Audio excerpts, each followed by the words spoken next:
Assalamualaikum warahmatullahi wabarakatuh. Selamat pagi anak-anak kelas 5. Semoga kalian selalu sehat walafiat. Alhamdulillah, pada kesempatan ini Ibu memasuki tema baru, yaitu tema 3, makanan sehat. Subtema 1, bagaimana tubuh mengolah makanan. Pembelajaran 1 sampai dengan 3. Simaklah video kali ini dengan baik dan benar. Dan sebelum kita memulai pembelajaran, marilah kita berdoa di dalam hati agar pembelajaran yang kita dapatkan kali ini bermanfaat. Berdoa dimulai. Berdoa selesai. Amatilah gambar di bawah ini. Gambar apakah di bawah ini? Benar sekali. Gambar di bawah ini adalah gambar sayur-sayuran dan buah-buahan. Apakah kamu selalu makan makanan sehat seperti yang kamu lihat pada gambar ini? Tentunya kalian sering memakannya agar tubuh kita menjadi sehat. Di manakah kalian pernah melihat gambar ini?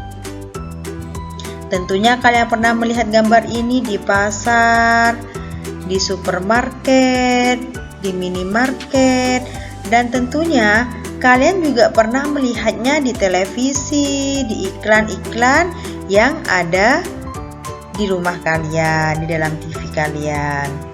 Seperti kalian ketahui, makanan yang sehat dan bergizi dapat menjaga kesehatan organ pencernaan. Ingat, kalian harus selalu menjaga kalian agar makanan kalian itu sehat dan bergizi.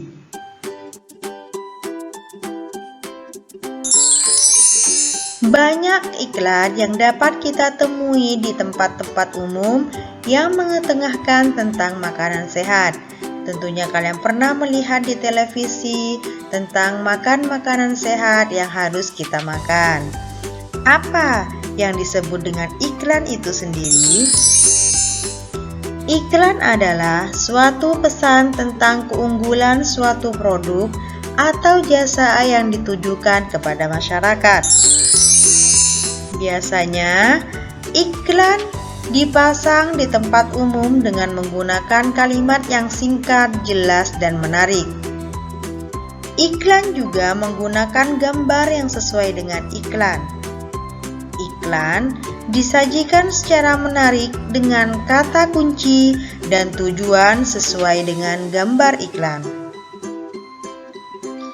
Iklan berfungsi untuk mempromosikan sesuatu, baik itu barang ataupun jasa. Kalimat yang digunakan pada iklan merupakan kalimat persuasif, yaitu kalimat yang bersifat mengajak seperti kata ayo, ayolah, mari, dan marilah.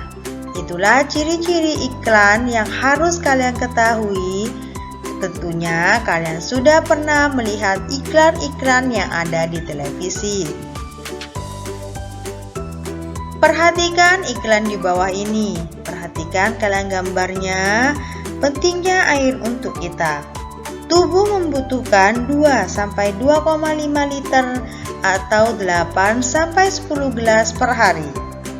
Ciri air sehat yaitu jernih, tidak berbau, tidak berasa. Itulah itulah iklan yang ada di gambar ini. Nah, seperti tadi Ibu sebutkan bahwa iklan itu sendiri memiliki kata kunci dan tujuannya. Apa ya kata kunci dari iklan di samping? Jawabannya adalah pentingnya air untuk kita. Apa tujuan dari iklan di samping? Jawabannya yaitu menjelaskan dan mengajak orang untuk meminum air karena air penting bagi tubuh kita. Jadi, kata kunci dari iklan itu merupakan inti dari iklan yang disampaikannya.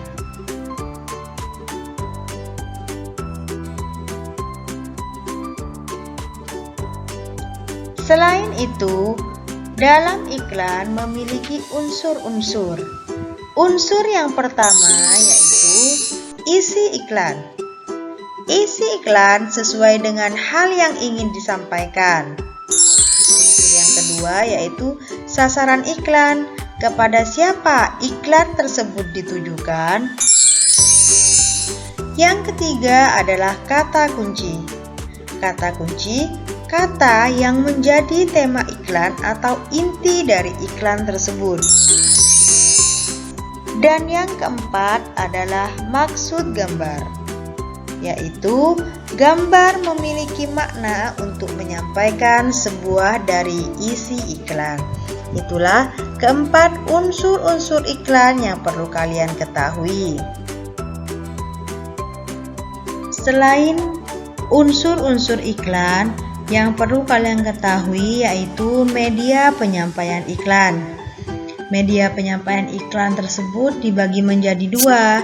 Yang pertama adalah media cetak. Yang kedua, media elektronik.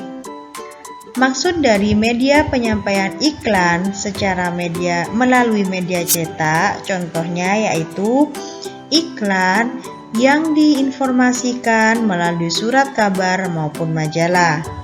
Sedangkan media elektronik, iklannya tersebut disampaikan melalui elektronik yaitu radio maupun televisi. Tentunya dalam kehidupan kita sehari-hari kita sudah menyumpai iklan baik melalui media cetak maupun media elektronik. Anak-anakku kelas 5, susu termasuk minuman sehat yang berasal dari binatang sapi. Apakah kalian sering meminum susu? Apakah kalian tahu bagaimana sapi mencerna makanannya? Ibu akan menjelaskan bagaimana sapi mencerna makanannya. Karena apabila sapi itu sehat dan menghasilkan susu yang banyak, jadi dalam mencerna makanan atau memakan suatu makanan, sapi tersebut harus sehat dan bersih.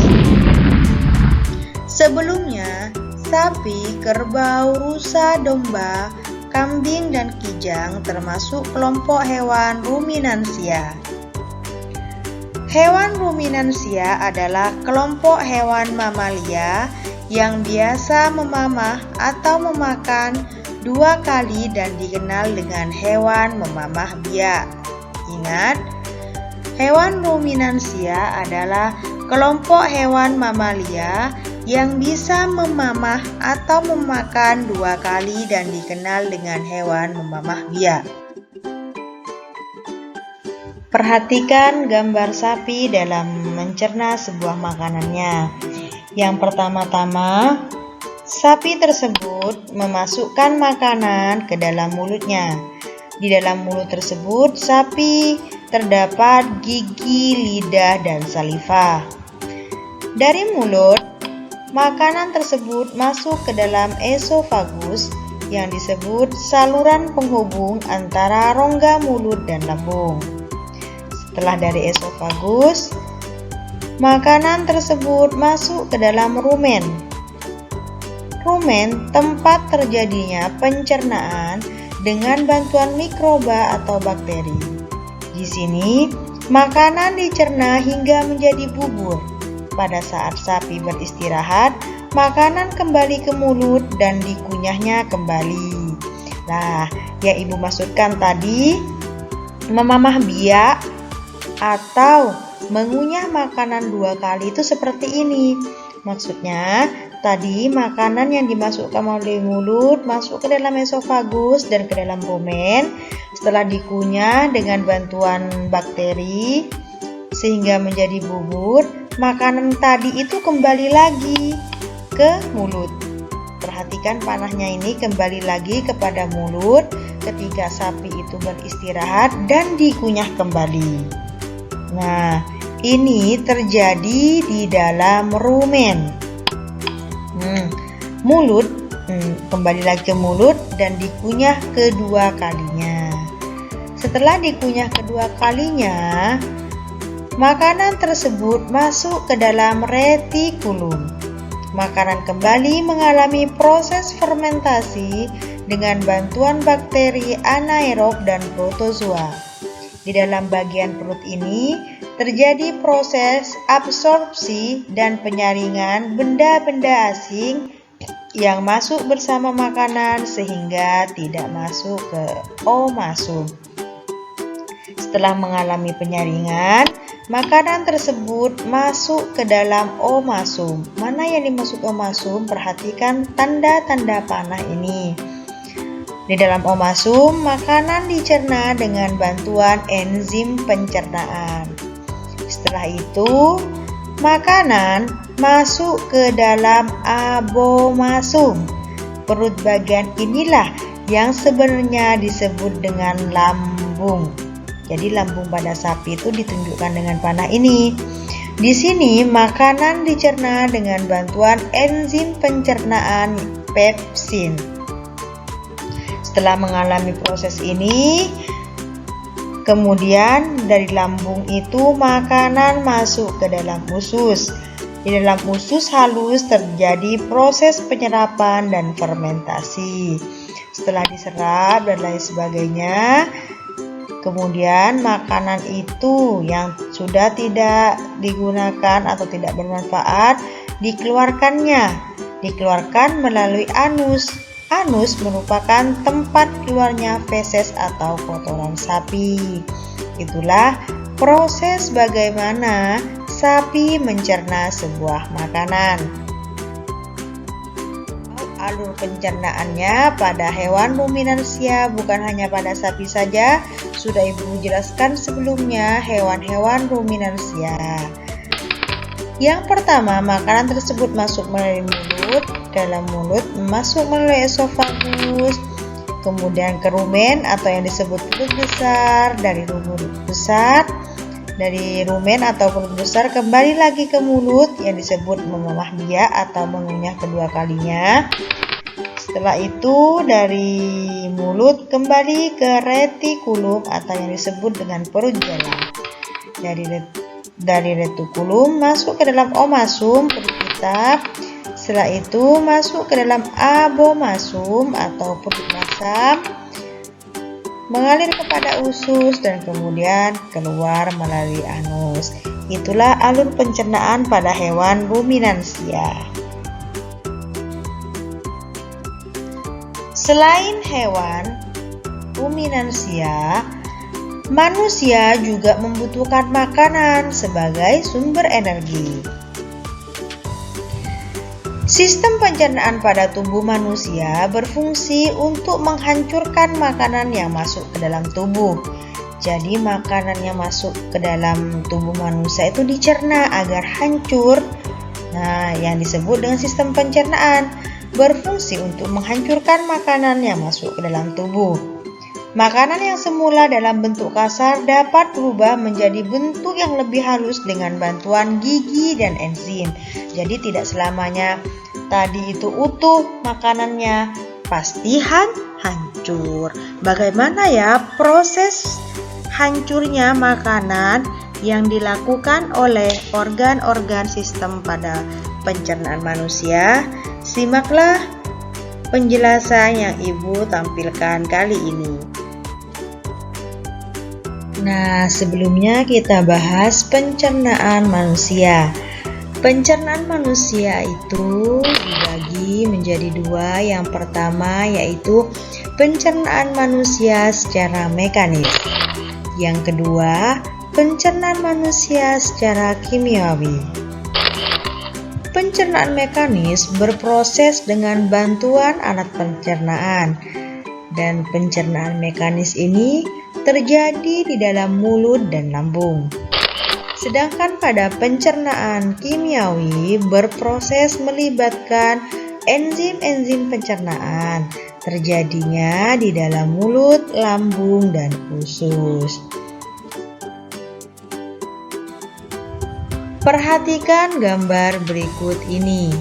Gambar berikut ini merupakan gambar sistem pencernaan pada manusia. yang mana sistem pencernaan pada manusia itu terdiri dari mulut, kerongkongan, lambung, usus halus, usus besar, dan anus. Kalian perhatikan dengan baik. Setelah itu, ibu akan menjelaskan bagaimana proses pencernaan makanan pada manusia.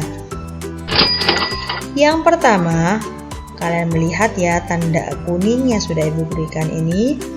Yang pertama prosesnya yaitu memasukkan makanan ke mulut dan proses mengunyah makanan menggunakan gigi.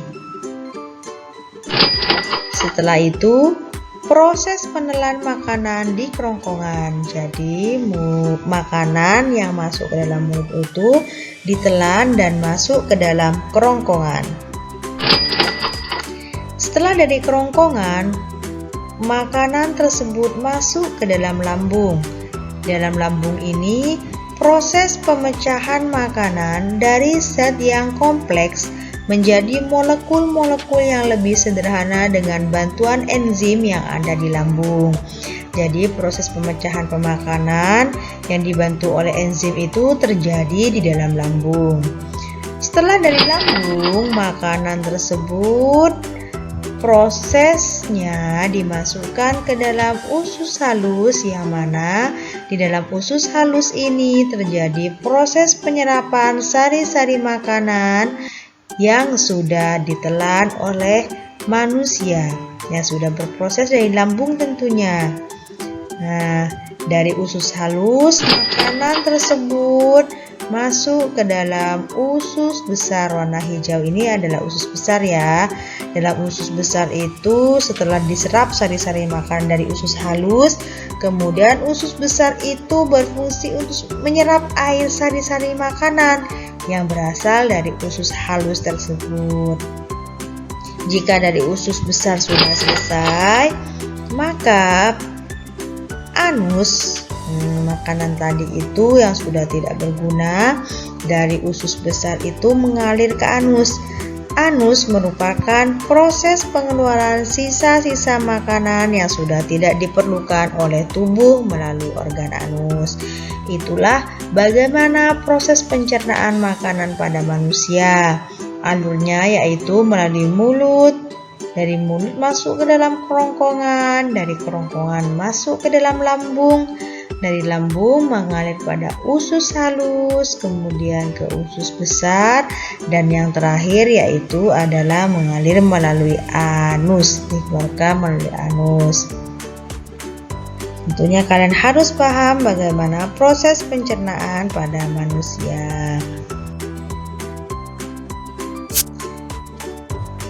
Perhatikan gambar ini. Gambar ini merupakan gambar manusia sebagai makhluk sosial. Masih ingatkah kalian apa yang dimaksud dengan makhluk sosial tersebut? Makhluk sosial adalah makhluk atau manusia yang memerlukan orang lain untuk memenuhi kebutuhan hidupnya.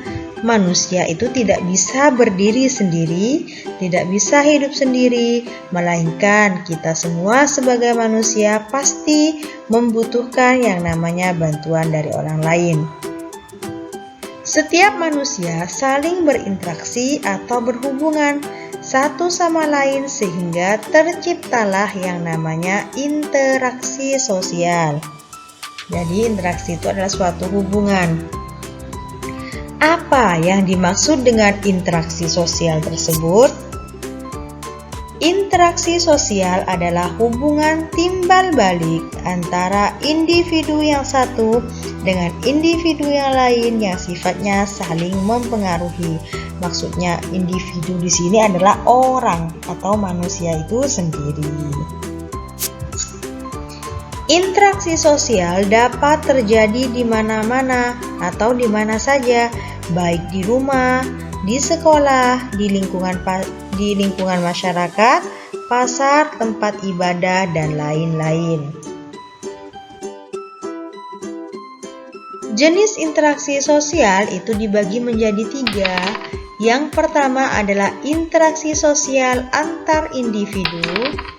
Yang kedua yaitu interaksi sosial individu dengan kelompok. Dan yang ketiga adalah interaksi sosial antar kelompok. Maksudnya yang Ibu bahas ya, yang pertama yaitu interaksi sosial antar individu. Maksudnya di sini adalah antara orang hanya jumlahnya satu dengan orang lain atau dengan teman yang jumlahnya juga satu. Itu namanya antar individu. Contohnya apa? Yaitu contohnya kita berinteraksi atau berhubungan atau berbicara atau saling bekerja dengan teman dan teman. Terjalin antara dua orang yang berinteraksi dan saling merespon. Contohnya kita saling bekerja dengan teman kita yang jumlahnya satu. Itu namanya interaksi sosial antar individu. Sedangkan yang kedua yaitu interaksi sosial individu dengan kelompok. Maksudnya interaksi sosial individu dengan kelompok yaitu satu orang dengan orang banyak. Satu orang tersebut dinamakan individu, sedangkan kelompok tersebut dinamakan orang banyak. Contohnya bagaimana? Contohnya Ibu buat yang mudah saja. Contohnya Ibu mengajar di kelas.